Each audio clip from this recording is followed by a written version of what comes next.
오늘 룻기의 말씀을 보려고 합니다.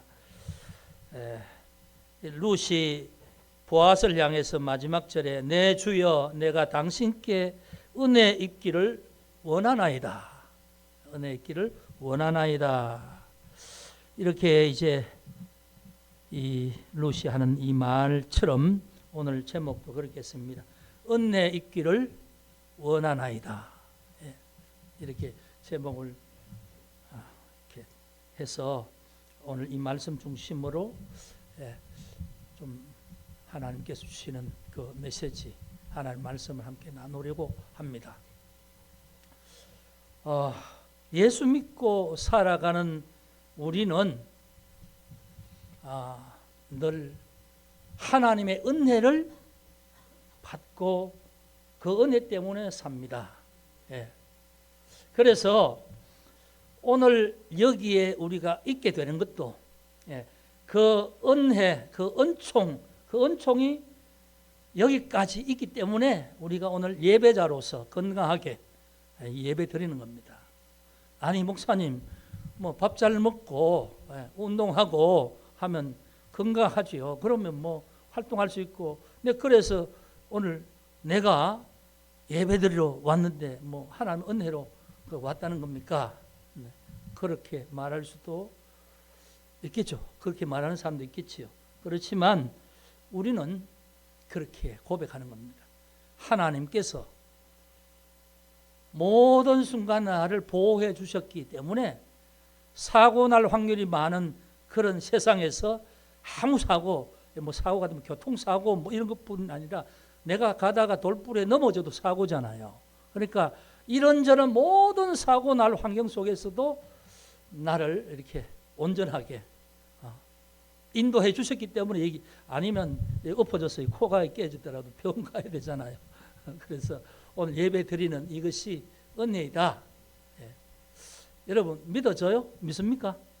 목사님은 뭐 그렇게 하는지 몰라도 나는 뭐 그 정도까지는 아닌데요. 그런 사람 없어요? 홍정욱 형제 뭐 이겁니까? 이겁니까? 예. 그렇습니다. 하나님 은혜를 고백하고 인정한다는 것은 세상 사람과 다른 삶의 방식으로 살아간다는 거죠. 안 믿는 사람, 하나님의 존재를 믿지 않고 느끼지도 못하고 그분이 무슨 일을 하시는지 모르는 사람은 이 말에 대해서, 제가 드린 말에 대해서 이해가 안 되는 거죠. 뭐 이상하다. 예수 믿는 사람은 뭐 그렇게 얘기를 하는데, 그런데요, 예수 믿는 우리는 하나님께 지금 여기에 보이지 않는 모습으로, 영의 모습으로 함께 계신다. 그래서 우리는 그분에게 우리 영으로 예배 드리는 거죠. 그런데 그렇게 우리는 하나님의 은혜를 믿는다는 것은, 하나님의 돌보심을 믿는다는 것은 지금 여기에도 하나님 함께 하신다는 것을 믿는 거예요. 예배도 그래서 드리는 거지요. 그게 안 느껴지는 사람들은 예배를 안 드리죠. 세상 사람들은 뭐 예배를 드릴 이유가 없지요. 그래서 이제 이것이 우리 신앙 고백입니다. 하나님 살아계시고, 하나님은 영으로 우리 가운데 함께 하시고, 성령은 우리 속에서, 하나님 영으로 우리 속에서 내 영과 함께 거하시고 그렇게 계십니다. 눈에 보이는 것이 아니기 때문에 믿음 안에서만 우리가 느끼고 고백하는 거예요. 그러니까 하나님 안 믿는 사람들은 뭐 이상하다, 뭐 그런 일이 있을 수가 있나, 이렇게 얘기하는 거죠. 우리가 일부에는 제가 이제 찬송을 그렇게 했는데, 찬송 310장을 오늘 또 이제 이 주제에 따라서 불렀는데요. 찬송 310장 우리가 안 불렀지만 제가 좀 하나님의 은혜로, 이 찬송인데, 이 찬송이 이제 하나님의 은혜로 이 쓸데없는 자 왜 구속하여 주는지 난 알 수 없도다. 내가 믿고 또 의지하면 내 모든 형편을 아시는 주님, 널 보호해 주실 것을 나는 확실히 아네. 이게 310장인데요. 그래서 우리는 하나님의 은혜 아니면 살아갈 수가 없다는 겁니다. 하나님 은혜 아니면. 그래서 우리가 은혜를 알고 살아가는 사람이 되어야 되고, 그 은혜를 받는 사람이 되어야 되고, 그 은혜를 누리고 매일매일 사는 사람이 되어야 됩니다. 그리고 은혜를 받은 사람은 은혜에 대해서 감사할 줄도 알아야 되죠. 우리가 세상 말로도 뭐 그런 말 있잖아요. 은혜를 은혜로 알지 못하는 인간은 짐승보다 못하다, 그런 말을 하잖아요. 정말 여러분, 사람이 사람 된다는 것은 고마울 줄 알고 감사한 줄도 알고 은혜인 줄도 알고 살아가야 되는 것입니다. 그렇지 않으면 아주 이상한 사람이죠. 형상은 사람인지 몰라도 사람 구실 못하는 사람일 수 있는 것이지요. 그래서 오늘 이 말씀을 드리려고 합니다. 우리가 살다가 어려울 때가 있습니다. 그렇죠? 살다가 어렵고 힘겨울 때가 있는데, 그걸 가만히 보면 은혜가 상실되면 그렇습니다. 은혜가 없는 자가 그렇습니다. 은혜가, 세상 사람들은 은혜가 없잖아요. 하나님 모르고 살아가니까. 하나님 보이지 않는 하나님이 주실 은혜가 없잖아요. 그냥 안 믿고 그냥 내가 내 방식대로 살아가는 거예요. 그냥 열심히 살고 노력해서 살고, 무슨 어려움이 있으면 어려움을 해결하려고 정말 그 해결할 방법을 연구하고 그 방법으로 이제 해결하려고 애쓰고 하다가 내가 해결할 수 없는 문제가 딱 생기면 이제 나가 떨어지죠. 절망하죠. 좌절하죠. 그리고 그런 어떤 염려가 마음속에 있어서 불안하죠. 불안. 염려가 있으면 불안해지고, 그 다음 그 불안이 불면증으로 이어지고,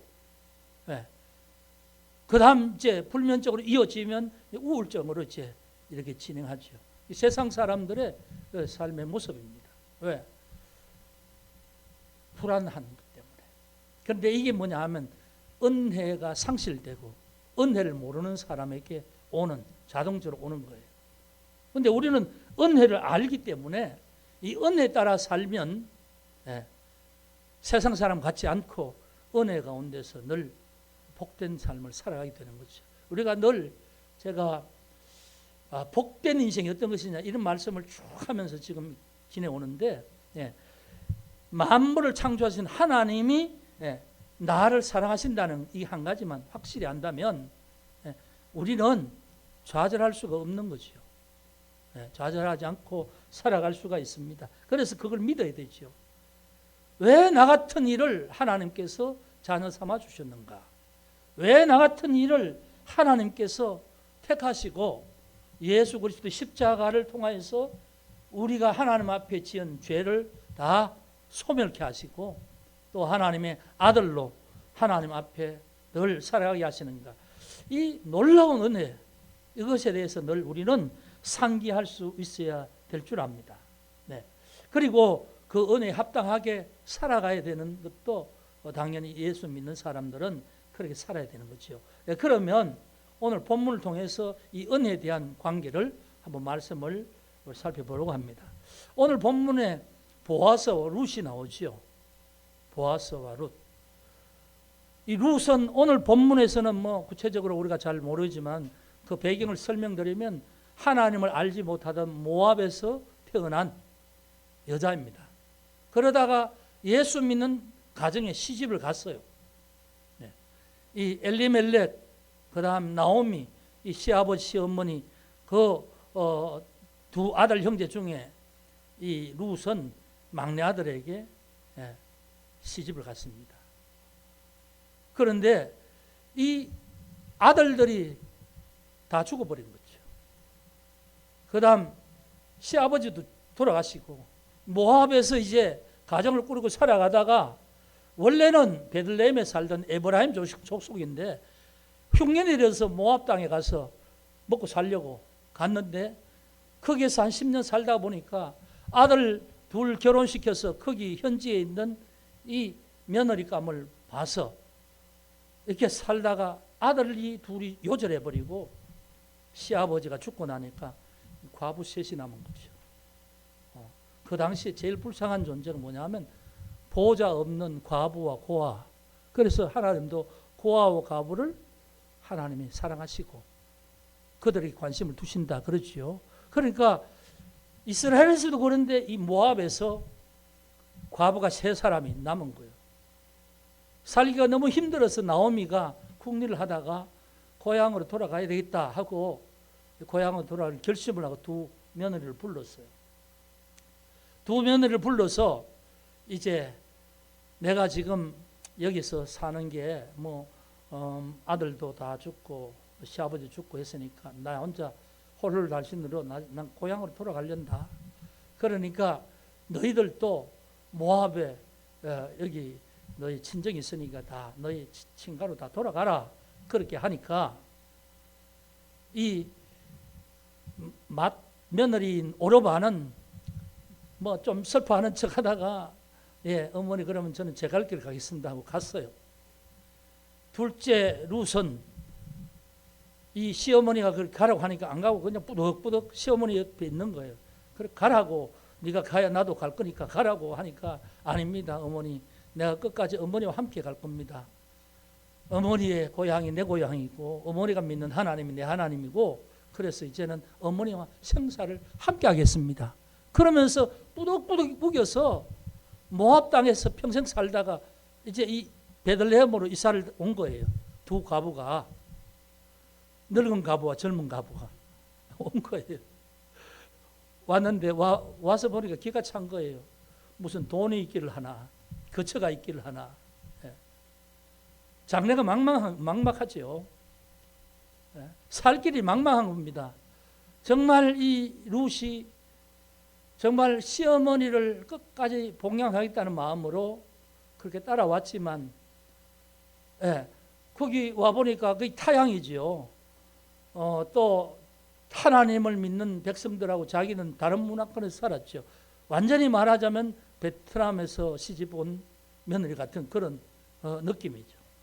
어떻든 그런데 다문화권으로 이제 이렇게 와서 적응하기가 너무 힘들 거예요. 그래도 이제 먹고 살아야 되니까 이제 그 당시에 추수하는 계절이라서 이제 밭에 나가서 보리싹을 줍는 거예요. 보리싹 주워 본 분 계세요 여기서? 김성우 집사님 보리싹 주워 봤어요? 안 주워 봤죠? 그 바닷가라서 주워 봤어요? 그럼 김성우 집사님까지 정도 이제 보리쌀 주워 받겠어요. 왜냐하면 요즘은 기계로 다 하잖아요. 기계로 싹 해서 그렇게 하니까 뭐 이삭 주울 것도 별로 없고. 근데 저희들 이삭 주울 때는 한 50년 전, 뭐 60년 전, 50년 전, 초등학교 때. 그때는 사람들이 그냥 이게 낫으로 곡식을 베서 묶으니까 그러니까 떨어지는 게 있죠. 떨어지는 게. 그렇다고 그걸 이 추수하는 사람들이 그 이삭 다 주워가지고 묶고 그러지 못해요. 그냥 대충 묶고 떨어진 대로 버려두고 또 그 다음에 계속 이 곡식을 베지요. 그러니까 밭에 보면 골에 곡식이 떨어져 있단 말이에요. 그러니까 이 아이들은 농분기 때 되면 학교에서 이틀 정도 방학을 주는 거예요. 요즘은 놀러 가라고 이제 애들 방학을 주잖아요. 뭐 이렇게 학교 가다가 뭡니까 요즘 뭐라고 그러죠? 체험학습 신청서 기록하고 어디 뭐 친척집에 가서 어디 뭐 관광지 갔다 왔다는 거 이렇게 일기 형식으로 보고 형식으로 하면 결석 안 치죠. 근데 그때는 농사가 워낙 바쁘니까 너희도 가서 농사 거두라 이거죠. 그래서 이틀이나 사흘 휴일을 주면 하는 일이 뭐 농사를 뭘 하겠어요. 가서 이제 뭐 집에 잔일이나 하다가 아니면 밭에 가서 보리싹 거두는 거죠. 줍는 거죠. 망태하면 그걸 가지고 참외도 바꿔 먹고 사과도 바꿔 먹고 이제 곡식 주고 이렇게 해서 그때는 그렇게 했죠. 딱 그런 이게 이제 수천 년 전에 얘기니까 그 얘기입니다. 농사를 지어서 이제 그 추수할 때에 보리싹을 주었다는 거죠. 그러니까 이 힘없는 여자가 뭐 자기 재산이 있는 것도 아니고 할 일은 이삭 줍는 것밖에 없는데 이삭 줍는 것도 주인이 좀 말하자면 숭악하면, 아주 욕심이 많으면 자기가 죽는다고 죽지 말라고 다른 데 가라고 그래요. 그런데 오늘 보아스는 룻을 보고 자기 밭에서 이삭을 주우라고 그렇게 말하죠. 보아스와 룻, 이 관계를 통해서 우리는 이 은혜의 관계를 보게 됩니다. 보아스가 이 단순히 한 인물로 나오지만 이 사람이 누구냐 하면 예수님을 상징하는 사람이에요. 하나님을 상징하는 사람. 룻이 누구냐 하면, 이방 여인 룻이 누구냐 하면, 이방 여인 룻, 가난하고 힘들고 그런 이방 여인의 모습이 누구냐 하면 우리들 모습이라는 거예요. 우리를 상징하는 이 어떤 이 이야기 속에, 이 과거의 이 한 이야기 속에 은혜가 무엇이며 은혜를 누리고 산다는 게 뭐냐 하는 것을 상징적으로 보여주는 이야기, 이 속에 인물이, 보아스는 하나님을 상징하는 인물이고 룻은 우리를 상징하는 인물이에요. 그래서 이 은혜를 잘 살펴보면 우리가 오늘 하나님 앞에 어떻게 살아야 되는가라는 것을 보여주는 것이죠. 네. 자, 우리는 하나님의 은혜로 오늘 죄인 중에 괴수였던 우리가 하나님의 자녀로서 하나님 아버지라고 하면서 하나님 앞에 예배드리는 자가 되었잖아요. 은혜 받은 자죠. 은혜 받은 자는 우리가 어떻게 앞으로 은혜 받은 자로서 살아갈 수 있을까? 어떻게 살아야 되는가? 이런 부분을 오늘 이 본문에서 볼 수 있는 겁니다. 자, 보세요. 보아스가 이 밭이, 논이 많아요. 농사를 지어서 거부해요. 일꾼도 많습니다. 추수할 때가 되었습니다. 추수를 이제 하죠. 보아스가 어떻게 거부가 될 수 있었을까요? 부자가 될 수 있었을까요? 은혜라는 겁니다. 은혜. 하나님이 그에게 농사를 잘 되게 하시고 은혜를 주셨다.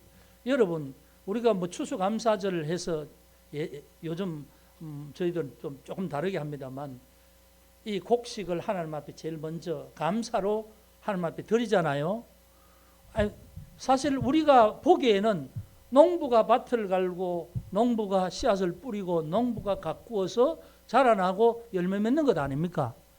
농부가 일 다 해서 자기가 수고해서 거둔 건데 그게 농부의 수고지 뭐 그걸 왜 하나님의 은혜라고 얘기하느냐? 여러분, 농부가 아무리 수고해도 안 되는 근본적인 게 있어요. 네.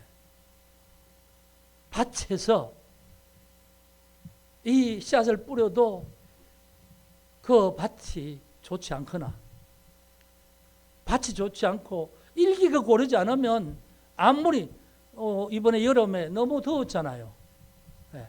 다 곡식이 다 녹았다고 그랬죠, 권사님. 안 되는 거예요. 그러니까 말하자면 인간이 하는 것은 한계가 있다는 겁니다. 한계. 그 한계 속에서 인간은 움직이고 노력하고 사는 것이지 그 인간의 한계 밖의 모든 것은 그것은 하나님이 그것을 조절해 주셔야 된다는 거죠. 요즘 보면 그렇지 않습니까? 뭐 미국에 보면 그 뭐 타이푼하고 뭐 허리케인으로 난리가 났다고 그러죠. 근데 참 희한하죠.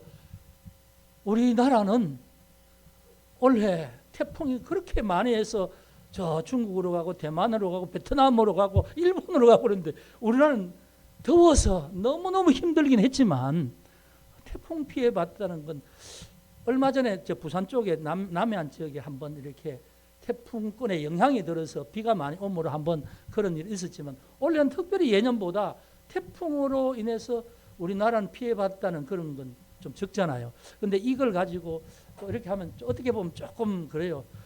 그쪽에는 하나님 은혜를 못 받고 우리는 은혜를 받는. 근데 가만히 생각해 보면 한국에는 또 예수 믿는 사람이 좀 많아요. 보면. 네. 그래서 좀 그런 것도 있는가. 뭐 어떻든 우리가 우리의 어떤 한계로 할 수 있는 일은 딱 어떤 범위에 딱 한계가 있지만 우리가 할 수 없는 모든 것을 아시고 조절해 주시고, 우리가 힘들고 어려운 상황 속에 있을 때에 우리의 어떤 삶의 때마다 우리의 그 인생의 길 앞에 3일 후에, 한 달 후에 이런 우리의 어떤 어려운 문제를 위해서 미리 뭔가 하나님이 장치를 해 놓으신 것. 어떤 사람을 두든지. 여러분, 제가 일부에도 그런 얘기를 했습니다만, 우리 사람이 살아간다는 거요, 기적 중에 기적입니다. 내가 하나님 믿는다는 것도 기적 중에 기적이고요. 왜냐하면 그래요. 일부에 우리 정혜순 권사님이 병원에 갔다가 2주 계시다가 왔잖아요. 염증이 아주 좀 안 좋아서, 폐가 안 좋아서 그렇게 해서. 근데 일부에 오셨더라고요. 아직 완전히 회복은 안 됐지만 그렇게 오셨고, 또 예림이 엄마 아빠가 대상포진 걸려서 한 3주 동안 정말 좀 고생을 했는데 이제는 좀 많이 나았다고 하는데, 여러분 병원에 가는 거죠. 그럼 병원에 가서 의사가 고칩니까? 여러분 병원에 우리가 아프면 가잖아요. 의사가 고칩니까? 의사가 고치는 건 아닙니다.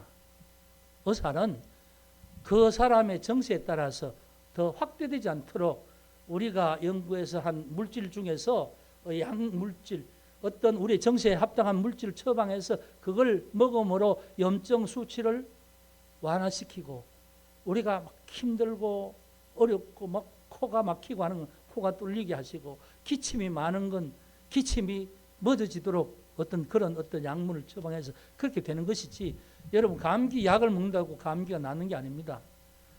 그래서 그런 말이 있어요. 감기 약을 먹으면 일주일 걸리고 감기 약을 안 먹으면 7일 걸리면 감기가 낫는다는 거예요. 고생은 하지만. 이게 무슨 말이냐 하면, 병은 몸의 면역력으로 인하여서 몸속에 있는 백혈구가 그 어떤 병증에 대해서 저렇게 하면서 그게 이제 염증이 생기고 그 다음에 이렇게 해서 열이 나고 그렇게 하는 것이지, 의사가 고치는 게 아니라는 거예요. 그러니까 여러분 그걸 분명히 아셔야 합니다. 병약 만능주의가 아닌 겁니다. 예를 들어서 팔이 골절이 돼서 부러졌다. 그럼 병원에서 하는 게 간단해요. 딱 씻고 이 부위를 정확하게 딱 맞춰 부목을 대서 이 부러진 것과 원래 이 앞에 거 하고요, 뒤에 거 하고 움직이지 않도록 딱 해서 그냥 뭡니까? 기부스 하죠, 기부스. 그래서 한 2달 있으면 이게 저절로 붙는 거죠. 그러니까 몸에서, 뼈에서 진액이 나와서 저절로 붙지, 이게 병원에 가서 붙는 게 아니란 말입니다. 그러니까 말하자면 우리가 몸 하나도 하나님이 지으신 몸 자체가 건강하고 그 자체에 면역력이 있어서 하나님께서 주신 그 원리대로 해서 치유가 되는 것이지, 약 때문에 되는 게 아니라는 겁니다. 병원 때문에. 그렇다고 여러분 오해하지 마세요. 약을 무조건 안 먹어도 괜찮다 이런 말은 아닙니다. 필요한 부분은 하지만 과용하고 거기에 과신하지 말라는 겁니다. 근본적인 것은 다른 데 있다는 거죠. 어떻든 여러분 그런 겁니다. 제가 말씀드린 의도가 뭐냐 하면, 하나님께서 우리에게 근본적으로 은혜를 주셔야 우리의 삶의 모든 것이 다 해결되어지고 어려움 자체가 순탄하게 지나가게 된다, 그런 말씀입니다. 그러면 우리가 어떻게 해야 될 것인가? 어떻게 우리는 해야 될 것인가? 그건 뭐냐 하면 오늘 13절에 룻이 고백하는 고백입니다. 내가 당신께 은혜 있기를 원합니다. 이 지금 자기 입술의 고백으로 보아스에게 말하는 거죠. 보아스가 하나님을 상징한다는 인물 아닙니까? 여러분, 은혜를 하나님이 주실 수 있다면 우리가 어려움이 있고 상황이 좋지 않을 때 누구에게 부탁을 해야 되겠어요? 내가 당신께 은혜를 구하나이다. 여러분, 은혜를 주실 분과 함께 있어야 되는 거지요. 보아스에 가까이 있어야 될 것 아닙니까? 이렇게 이제 룻은 보아스가 자기의 모든 삶의 상황을 해결해 줄 수 있는 사람이 보아스라는 걸 아는 거죠. 그러니까 보아스에게 내가 은혜 있기를 원하나이다. 그렇게 말하지요. 여러분, 우리도 그렇게 은혜를 구하는 자로 살아야 될 줄 압니다. 습관이 돼야 돼요. 그냥 생각만 하고 있는 게 아니라 하나님 도와주세요. 이런 상황에 이런 상황이 놓여져 있습니다. 내가 뭐 이 상황을 위해서 하긴 하겠지만 근본적으로 해결하실 분은 누구라고요? 하나님 아니십니까? 하나님 앞에 은혜 있기를 원합니다. 이렇게 구하는 것, 기도하는 것, 그리고 그분께 가까이 나아가는 것, 그분과 함께 있는 것, 그것이요 은혜 누릴 수 있는 비결입니다. 은혜 받는 자가 해야 될 일이에요. 그러니까 보아스는 또 뭐라고 합니까? 보아스는 오늘 말씀 8절에 보면 내 딸아 들으라, 이삭을 주우러 다른 밭으로 가지 말며 여기에서 떠나지 말고 나의 소녀들과 함께 있으라. 이삭을 주우러 다른 밭에 가지 말라. 이삭은 뭡니까? 자기 생계를 위해서 지금 거두어야 될 거지요. 열매지요. 그 열매를 거두러 다른 밭에 가지 말라. 자기 밭에 있으라는 거지요. 여러분, 은혜를 누리려면 다른 밭에 가면 안 돼요. 여러분, 정말 우리가 힘들고 어려운 문제를 해결할 수 있는 해답을 얻으려고 하면 믿는 자는 세상에서 방법을 찾으려면 안 된다는 말입니다. 다른 밭에 가면 안 된다는 말입니다. 주님 계신 그곳에, 그 밭에, 보아스가 있는 그 밭에서 보아스가 밭에 흘려놓은 이삭을 줍는 것이 가장 좋은 거죠. 그래서 보아스는 다른 밭에 가지 말고 내 밭에 있으라. 그리고 내 밭에 이삭 줍는 이 처녀들, 소녀들과 같이 있으라. 같이 주어라 그 말이죠. 그리고 또 뭐랍니까? 혹시 이삭 줍다가 목마르거든 내 이 일하는 일꾼들이 물을 길러다 놓을 테니까 그 마음껏 다 마셔라. 내가 얘기해 놓을 테니까 여기서 하되 내 일하는 일꾼들이 너를 찝찝거리지 못하도록 할 것이다. 그런 말까지 해요. 완전히 루스의 상황에서는 자기 모든 약점을 커버해 주는 분이 누구예요?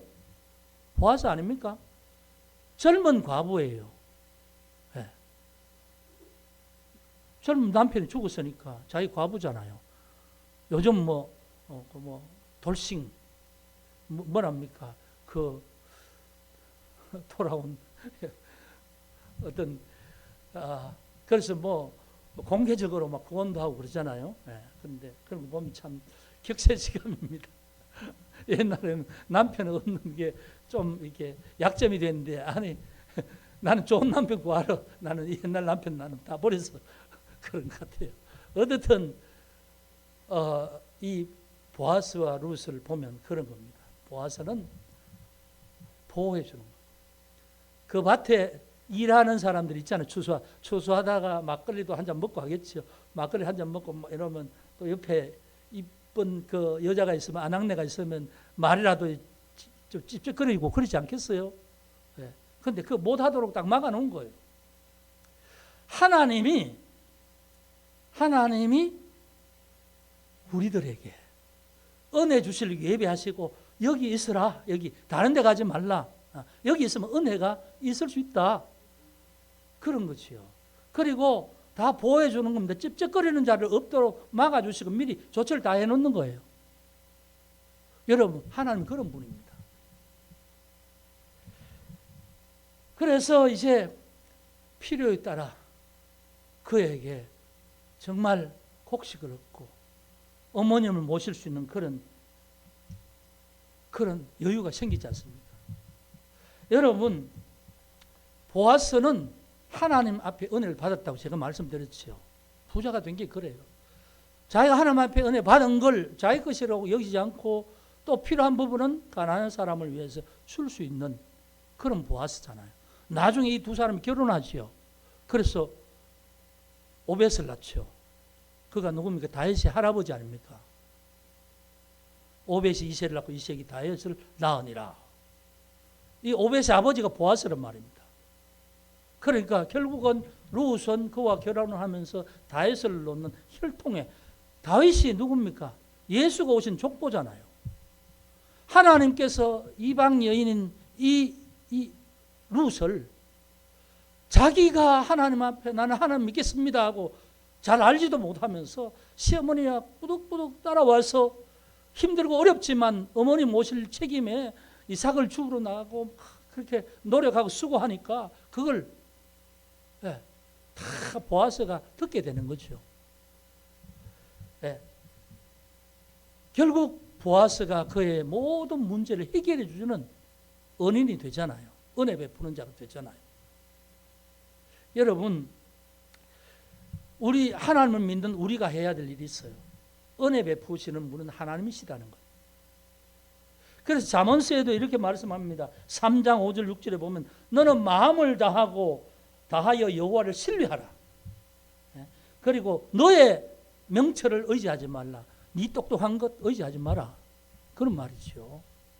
그리고 3장 6절에는 너는 범사의 그를 인정하라. 그리하면 내 길을 지도하시리라. 범사, 우리의 모든 일 상황을 하나님 앞에 의지하여 하나님이 도와주실 기대하라는 거예요. 은혜를 구하라. 내가 주께 은혜를 구하나이다 하듯이 은혜를 그의 나의 일에 대해서 하나님 앞에 은혜를 구하라는 거죠. 범사의 그를 의지하라, 인정하라. 그러면 그가 내 길을 지도하실 것이다. 여러분, 하나님이 우리가 지금 눈에 보인 내가 해결하지 못할 문제가 있다면 기도하시기 바랍니다. 기도하시면 하나님 기가 막혀요. 지금은 기도했는데 아무런 일이 나타나지 않아. 그런데요, 달라요. 기도하시고 기도하는 사람은 하나님을 백그라운드로 두기 때문에 마음이 일단 편안하죠. 그리고 그 길을 해결하기 위해서 하나님이 하시는 걸 봅니다. 한 3일쯤 지났는데 무슨 일이 일어나요. 어디서 연락이 온단 말입니다. 나는 방법이 없는, 나도 모르는 사람이 연락이 온다는 거죠. 그리고 무슨 돈 문제 같으면 좀 이렇게 있으니까 어느 기관에서나 은행에서 연락이 온다든가, 또는 무슨 생각이 나서 가보니까 그런 방법이 내가 알지 못하는 방법이 있다. 그러니까 하나님은 나는 모르죠. 그 시간까지 안 갔어요. 그런데 하나님은 나를 알고 이 문제를 해결하려고 3일 후, 한 달 후에 어떤 장치를 다 해놓는 거지요. 그런데 그걸 어떻게 합니까? 그걸 경험해 본 사람은 아는 거예요. 그걸 한 달을 지나가서 그 일이 어떻게 이루어지는지 그게 뭡니까? 간정이죠, 간정. 하나님이 이렇게 나를 도와주셨다. 여러분 11월 1일부터 21일까지 단일 기도에 기대하세요.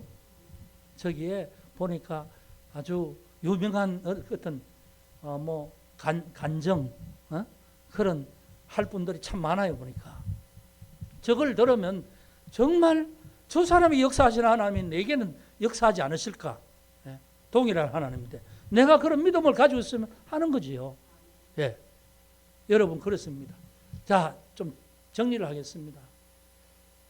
은혜 구하고 누리고 은혜를 잊기 원하면 내가 주께 은혜를 구하나이다, 은혜 입기를 원하나이다, 은혜 주실 자를 가까이 하시길 바랍니다. 우리에게 있어서 은혜 주실 자는 하나님 그분밖에 없죠. 그분 외에 다른 분이 없잖아요. 그러니까 다른 밭에 가서 기웃거리지 말라는 겁니다. 믿는 자가 세상의 방법이나 세상의 수단을 취하여서 뭔가 해결하려고 노력하지 마십시오. 제일 먼저 하나님 앞에 아뢰고 하나님의 방법을 내가 기대하면서 살면서 그날 내가 할 일을 최선을 다하는 거예요. 그러면 하나님은 보이지 않는 손길로 내가 하는 일 위에 하나님의 방법을 더해서 어떻게 말하면 시너지 효과를 보게 하는 거예요. 그게 우리의 인생을 바꾸시는 하나님 하시는 일입니다. 그래서 이 룻은 이렇게 해서 보아스의 집에서 참으로 하나님께서 주시는 복을 받는 거죠. 여러분, 복은 내가 막 이렇게 해서 받는 게 아니고 복 주실 분이 그냥 일방적으로 주시는 거예요. 일방적으로. 그분이 주시는 걸 기대하면서 그분 앞에 있으면 되는 거죠. 보아스가 하는 것처럼. 보아스는 이 룻이 목마를 때 물까지 다 해결하고, 혹시나 이 과부라는 것이 드러나서 그렇게 할까봐 미리 단속까지 다 해주는 거예요. 네. 여러분 성경을 보면 다른 여러 가지 얘기가 많지만 하나님께서 핵심적으로 하시는 말씀이 항상 이렇게 말씀합니다. 내가 너와 함께한다. 내가 너를 도와주겠다. 내가 너를 지켜주겠다. 여러분 여호수아 1장에도 두려워하고 있는 여호수아에게 내가 너와 함께한다. 너는 율법을 모세가 가르친 율법을 지켜 행하고 다른 데 가지 말라. 좌로 우로 치우치지 말라. 이사야 43장 41장에도 보면 내가 너를 도와주리라. 내가 너를 굳세게 하리라. 나의 의로운 오른손으로 너를 붙들리라. 내가 너와 함께하리라. 성경의 많은 부분에서 나는 너와 함께한다.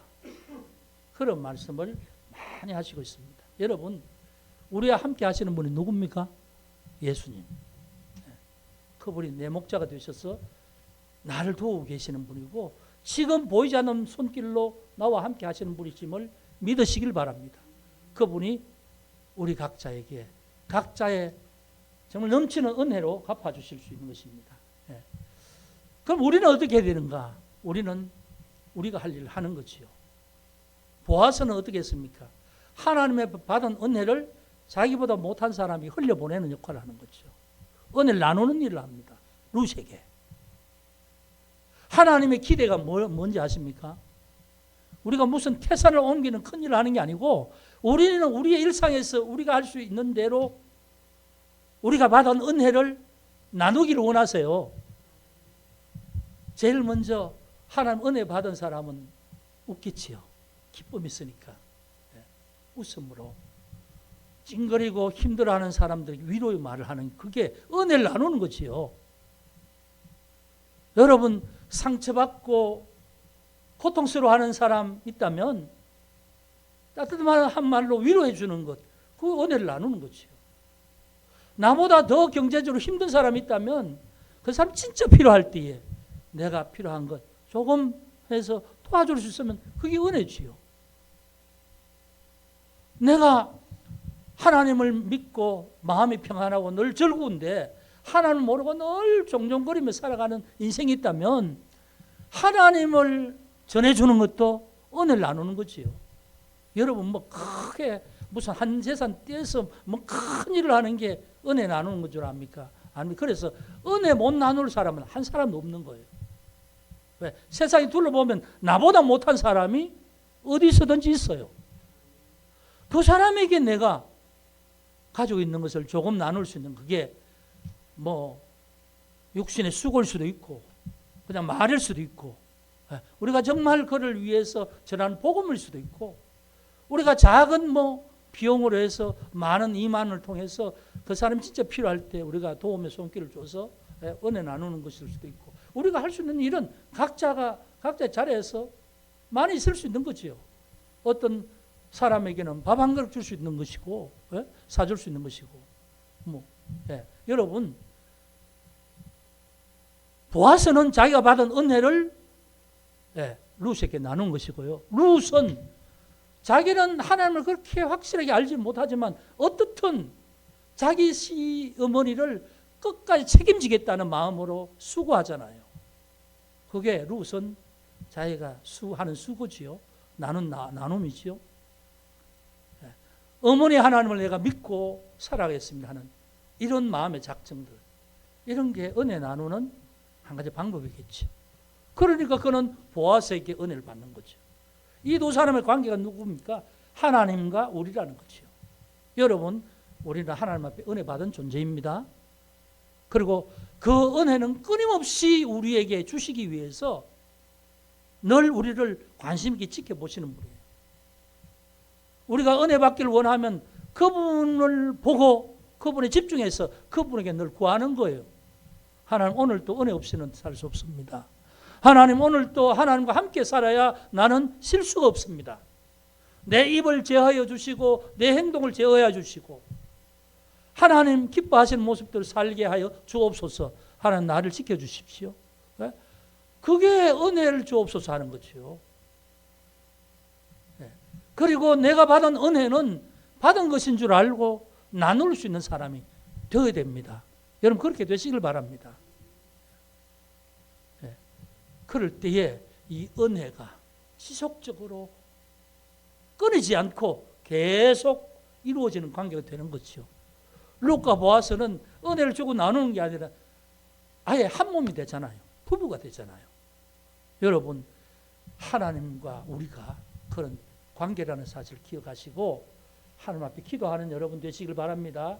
예, 그리고 정말 그분만이 은혜 주실 분이라는 것을 각인하고 예, 한순간이라도 그런 생각에서 흐려지지 않도록 하시고 늘 모든 순간에 모든 삶에 오늘 여기에서 함께 하실 하나님 은혜를 구하나이다.